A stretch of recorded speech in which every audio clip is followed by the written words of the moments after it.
Ivan Petrovich Spektrov's face grew pale, and his voice quavered as he turned down the lamp and began his story. It was Christmas Eve, 1883. The earth lay shrouded in impenetrable darkness.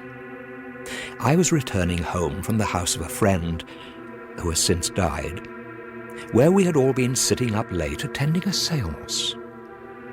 For some reason, the streets through which I was passing were unlit, and I had almost to grope my way along. I was living in Moscow, near the church of St. Mary and the Tombstones, in a house belonging to the civil servant Kadavrov. In other words, in one of the remotest parts of the Arbat district. My thoughts as I walked along were gloomy and depressing. The end of your life is at hand. Repent. Such had been the words addressed to me at the séance by Spinoza, whose spirit we had succeeded in calling up. I asked for confirmation, and the sorcerer not only repeated the words, but added, "This very night." I'm not a believer in spiritualism, but the thought of death, or even the merest allusion to it, is enough to plunge me into despondency. Death is inevitable, my friends. It is commonplace. But nevertheless, the thought of death is repugnant to human nature. Now, as cold, unfathomable darkness hemmed me in and raindrops whirled madly before my eyes, as the wind groaned plaintively above my head, and I could neither see a single living soul nor hear a single human sound around me, my heart filled with a vague, inexplicable dread. I, a man free from all superstition, hurried through the streets, afraid to look around or glance to either side. I felt sure that if I did look around, I would see an apparition of death close behind me. This feeling of dread, which despite its vagueness you will all recognize, did not leave me even when I climbed to the 3rd floor of Kadavrov's house, unlocked the door, and entered my room. It was dark in my humble abode. The wind was moaning in the stove and tapping on the damper, almost as though it were begging to be let into the warm. If Spinoza was telling the truth, I reflected with a smile, then I am to die this night, to the accompaniment of these moans. What a gruesome thought. I lit a match. A violent gust of wind raced across the roof. The quiet moaning turned to a ferocious roar. Somewhere down below, a half-loose shutter started banging, and the damper began whining plaintively for help. The moment was to prove inopportune, however, for reflections of that kind. When the sulphur of my match flared up with a blue flame and I looked round the room, an unexpected, a terrifying spectacle met my eyes. Oh, why didn't that gust of wind blow out my match? Then perhaps I should have seen nothing and my hair would not have stood on end. I gave a wild cry, took a step backwards towards the door, and filled with terror, amazement, and despair, closed my eyes. In the center of the room stood a coffin. The blue flame did not last long, but I had time to make out the coffin's main features. I saw its richly shimmering pink brocade. I saw the gold-embroidered cross on its lid. There are certain things, my friends, which imprint themselves on one's memory, even when one has glimpsed them but for a single moment. So it was with that coffin. I saw it but for a second, yet I recall it in the most minute detail. It was a coffin made for a person of medium height, and judging by the pink color, for a young girl. The expensive silk brocade, the feet, the bronze handles, all these suggested that the deceased came from a wealthy family. I rushed headlong from my room, not stopping to think or consider, but experiencing only unutterable fear, and flew downstairs. The staircase and corridors were in darkness. I kept tripping over my coattails, and how I avoided tumbling head over heels down the stairs and breaking my neck I shall never know. Finding myself in the street, I leant up against a wet lamppost and tried to recover my composure. My heart was thumping horribly, and I had a tight feeling across the chest. I would not have been so taken aback if I had discovered in my room a fire, a thief, or a mad dog. I would not have been so taken aback if the ceiling had come down, the floor had collapsed, or the walls had caved in. All that is natural and comprehensible. But how could a coffin have turned up in my room? Where had it come from? How had an expensive coffin, evidently made for a young girl of noble birth, found its way into the miserable room of a minor civil servant? Was the coffin empty, or was it occupied? And who was she, this rich young aristocrat who had quitted life so prematurely and paid me this dread, disturbing visit? It was a tantalizing mystery. If it's not a case of the supernatural, the thought flashed through my mind, then there's foul play involved. I became lost in conjecture. My door had been locked while I was out, and only my very close friends knew where I kept the key. But the coffin certainly hadn't been left by friends. Then it was also conceivable that the undertakers might have delivered the coffin to me in error. They might have muddled up the names, mistaken the floor number or the door, and then taken the coffin to the wrong place. But whoever heard of Moscow undertakers leaving a room without being paid, or at least waiting for a tip? The spirits foretold my death, I thought.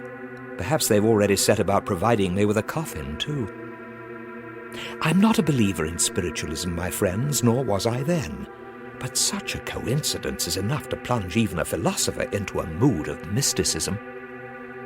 But all this is absurd, I decided, and I'm being as cowardly as a schoolboy. It was an optical illusion, no more than that. On my way home, I was in such a gloomy state of mind that it's hardly surprising my overwrought nerves thought they saw a coffin. Of course, an optical illusion. What else could it be?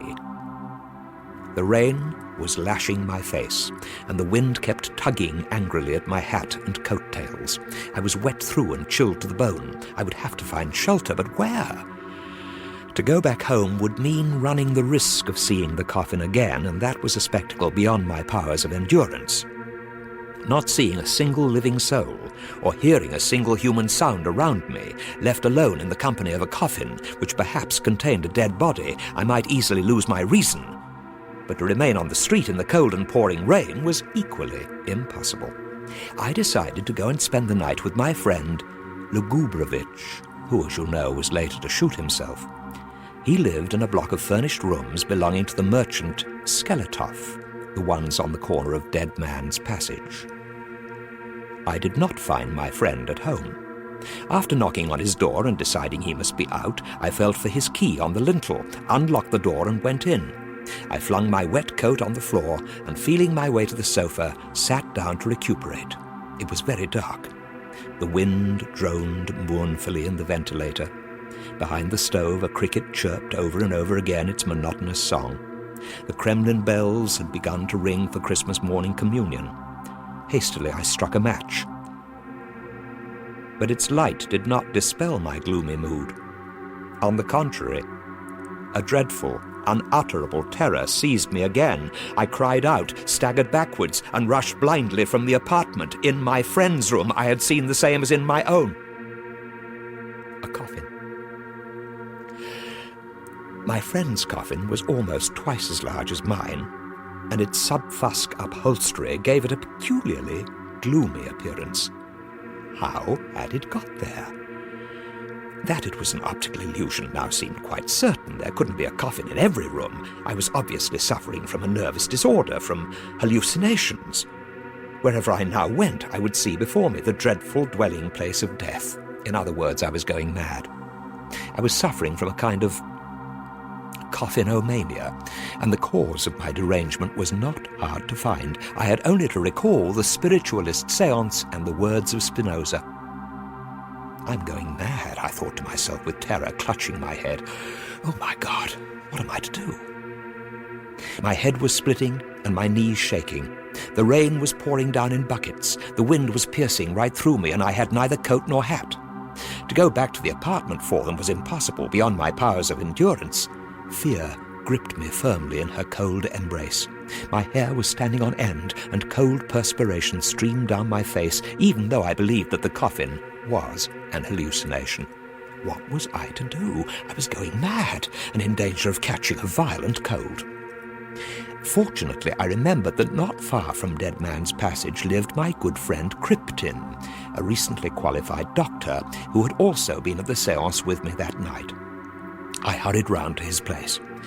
This was before he married his merchant heiress, and he was still living on the 4th floor of a house belonging to the state councillor Nekropolsky. At Krypton's, my nerves were fated to undergo yet another ordeal. As I was climbing to the 4th floor, I heard above me a terrible din of running footsteps and slamming doors. "Help!" I heard a soul-piercing cry. "Help! Porter!" And a moment later, a dark figure in coat and battered top hat came hurtling down the stairs towards me. "Krypton!" I exclaimed, recognizing my friend. "Is that you, Krypton? Whatever's wrong?" Krypton pulled up short and clutched my hand convulsively. He was pale, breathing heavily and trembling. His eyes were rolling wildly and his chest was heaving. "Is that you, Spectrov?" he asked in a sepulchral voice. "Is that really you? You're as white as a ghost. Are you quite sure you're not an hallucination? Oh, my God, you scare me stiff." "But what about you? You look ghastly," I replied. "Oh, let me get my breath back, old chap. It's wonderful to see you. If it really is you and not an optical illusion. That damned séance. Would you believe it? My nerves were so overwrought that when I got back to my room just now, I thought I saw a coffin." I could not believe my ears and asked for confirmation. "A coffin? A coffin? A real coffin," said the doctor, sitting down exhausted on one of the stairs. "I'm no coward, but the devil himself would get a fright if he came home after a séance and bumped into a coffin in the dark." Stumbling and stammering, I told the doctor about the coffins I had seen. For a moment we gazed at each other, our eyes popping and our mouths gaping in astonishment. Then, to make sure we were not seeing hallucinations, we began pinching each other. "Oh, yes, we both feel pain," said the doctor, "which means that we're not asleep and seeing each other in a dream, and that means the coffins, mine and yours too, are not optical illusions, but really do exist. So what's your next move, old man?" After standing for a solid hour on the cold staircase and losing ourselves in conjecture and surmise, we were chilled to the bone and made up our minds to cast aside cowardly fear and wake up the floor porter in order to return with him to the doctor's room. This we did. On entering the apartment, we lit a candle, and there, indeed, we saw a coffin, covered in white silk brocade with a gold fringe and tassels. The porter crossed himself reverently. "Now we can find out," said the doctor, pale-faced and trembling all over, "whether this coffin is empty or inhabited." After an understandably long period of indecision, the doctor bent over and, gritting his teeth in dread and anticipation, wrenched off the lid of the coffin. We looked inside and the coffin was empty. There was no dead body. But we did find a letter, which read, "My dear Krypton, as you know, my father-in-law's business has been going from bad to worse. He's up to his neck in debt. Tomorrow, or the day after, they're coming to make an inventory of all his stock, which will deal the death blow to his family and mine, and to our honor, which is dearer to me than anything. At our family conference yesterday, we decided to hide everything precious and valuable. As my father-in-law's stock consists entirely of coffins, he is, as you know, a master coffin maker, the best in town, we decided to hide away all the best coffins. I appeal to you as a friend to help me save our fortune and our honor. In the hope that you will assist us in preserving our stock, I am sending you one coffin, old chap, with the request that you keep it until it is required. Without the help of our friends and acquaintances, we shall certainly perish. I hope this is not too much to ask, especially as the coffin will not be with you for more than a week. I have sent a coffin to all those I consider our true friends, and am relying on their nobility and generosity. Affectionately yours, Ivan, next of kin." For 3 months afterwards, I was under a specialist in nervous disorders, whilst our friend the coffin-maker's son-in-law not only saved his honor and his stock, but set up a funeral parlor and deals in memorials and tombstones. His business is none too healthy, and now When I come home each evening, I'm always afraid I'm going to see a white marble memorial or a catafalque by my bedside.